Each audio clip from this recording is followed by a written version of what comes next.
Hey, I'm Chris Berman. Coming up on ESPN, hail to the Redskins.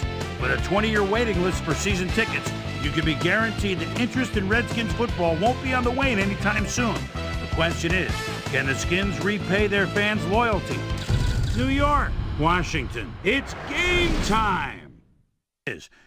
Well, the fans definitely look pumped up and ready for today's game.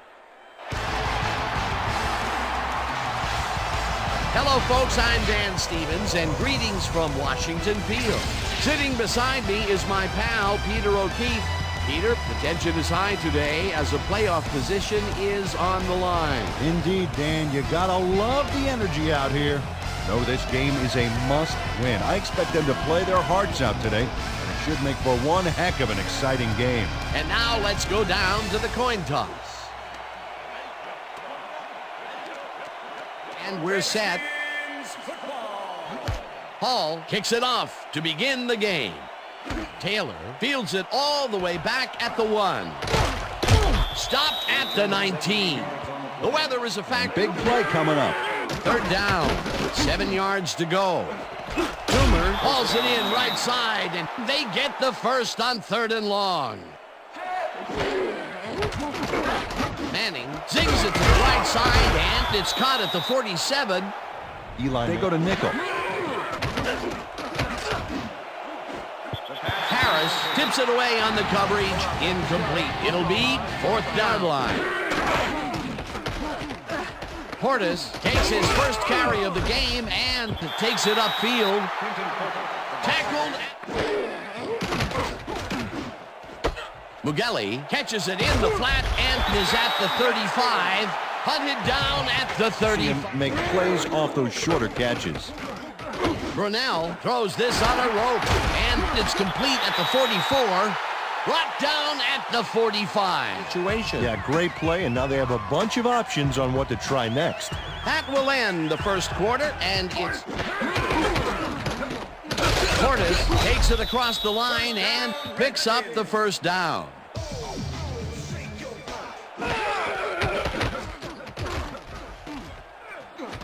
Portis catches it in the flat and picks up 4 on the play.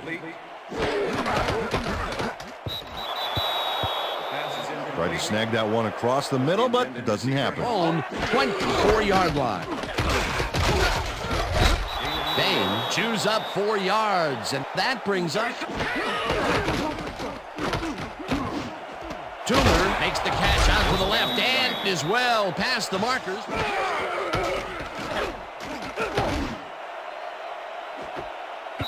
Bowen hammers the receiver and forces him to drop the ball. Manning rifles this one hard over the middle, and it's intercepted. Brought down at the 49. At the 49-yard line. Cole catches the hard throw and is well past the markers. Brunell rifles it out left side, and he connects at the 6. Portis. Coles hauls in the pass, and he's in for the score. Mark Brunell goes right past the coverage and into his receiver's hands. Nice throw.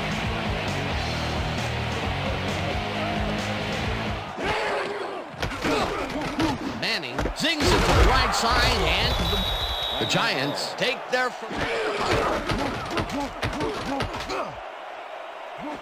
Shockey pulls in a lob here and is looking for more. 15.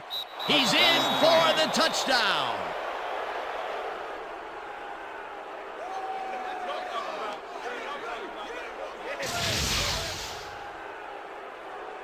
Jeremy Shockey is going to make a great play right here. Snags the football and then really turns on the juice. That's his first touchdown of the day. And I think he's a guy you can count on to make. Here's the extra point, and it's good. See that nice kick and a nice little run back after the catch. Good job. In our studios in Bristol for the ESPN Halftime Report. Boomer?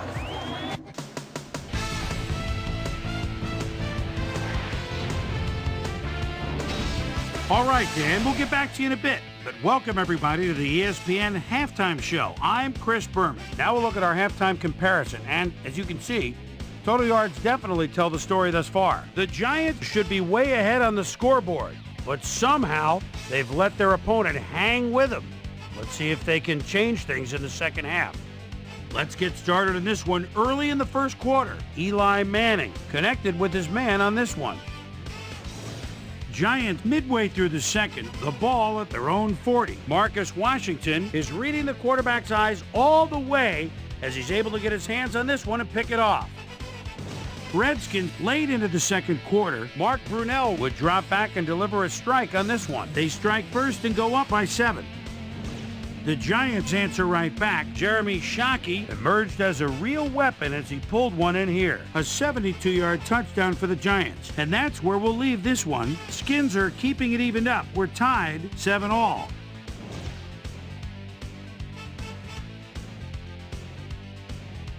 It's time now for our Halftime Hero Award, which recognizes the most dominant player of the first half. Duh. This time there can be no question. Jeremy Shockey has taken over this game. And now Defense was on top of it and shut it down. Good denial there. Second down coming up. Portis has his number called on second down, and Brunell rifles it out left side, and it's caught at the 35. Tackled at the 39. Portis has his number called on first down and picks up a couple. Clipping, number 80, offense.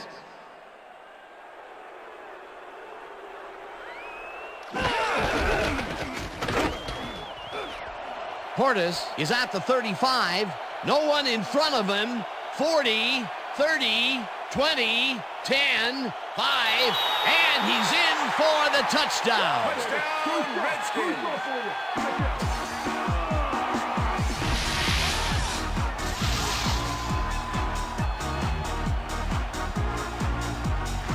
Clinton Portis keeps it in the family on this play, and he had a lot of brothers to help him. Yeah, that design run was a success because he followed his blockers. Without him, he wouldn't have gone anywhere. Nice season for this guy. Here's the point after, and embarrassingly, he misses it.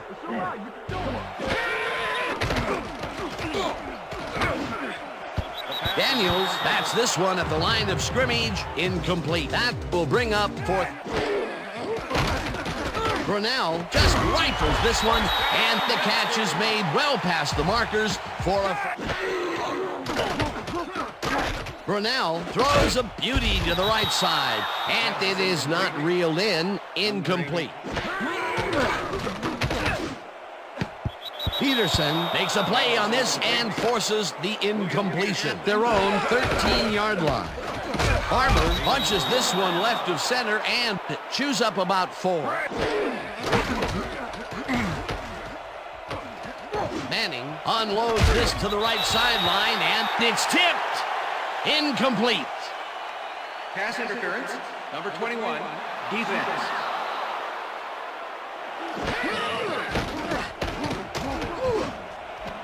Shockey makes the catch on the right sideline, and he will be short of the marker. And that'll do it for the third quarter. The Redskins are out in front, 13-7.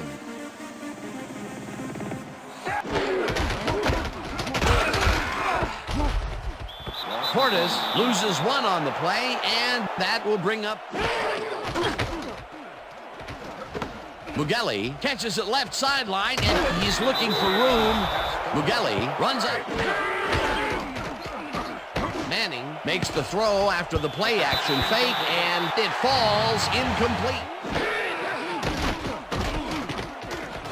Barber grabs the fastball over the middle, and he's well short, 17-yard line.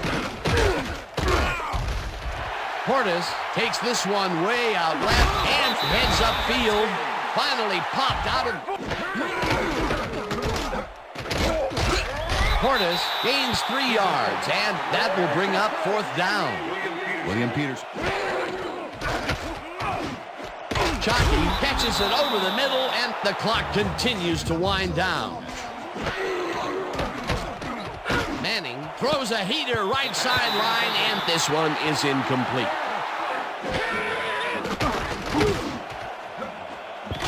throwing. Got a hand on it to tip it away. They force a turnover on downs. The Giants will take it. Portis gets. The Giants take it. Portis has his number called on. Hall boots it from 47 yards out, and he misses this one to the right.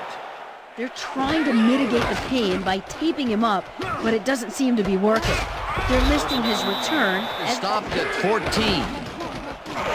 Manning passes this one after the play action, and Manning throws a high, long one to the right, and it's complete for a first down and a whole lot more. With speed, but right here, height was what did it. And that is going to do it for this one. The Redskins come out on top 13-7. For my partner, Peter O'Keefe, this is Dan Stevens saying goodbye until next time.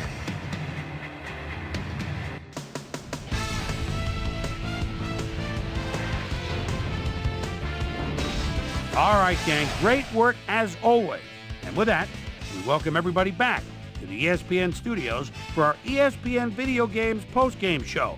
I'm Chris Berman. The Redskins stepped it up for sure, putting up some good numbers. Let's get started in this one early in the third quarter. Clinton Portis would come up with a big play here as he gets the carry and has clear sailing ahead. A 76-yard touchdown for the Redskins.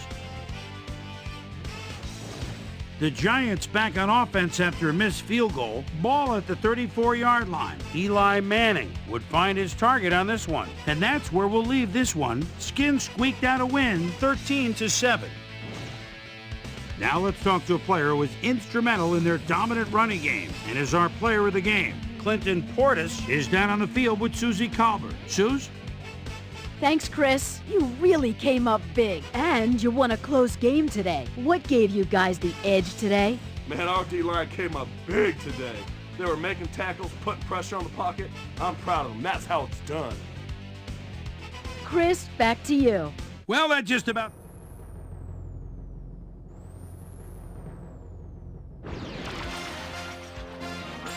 This is SportsCenter. I'm Chris Berman. Well, let's get straight to the action. In our first game this week, we had the Jets edge their way to a narrow 3-point win. In a long-standing AFC rivalry, we had the Jaguars pick up win number 2. The Ravens won this contest and will now move to second place in the AFC North. Chris Gamble stepped it up this week and gave his team some added firepower for the win. Giants, Redskins. Clinton Portis got the carry here. Once he found a lane, he was gone. The Redskins go on to win this by the final score of 13-7.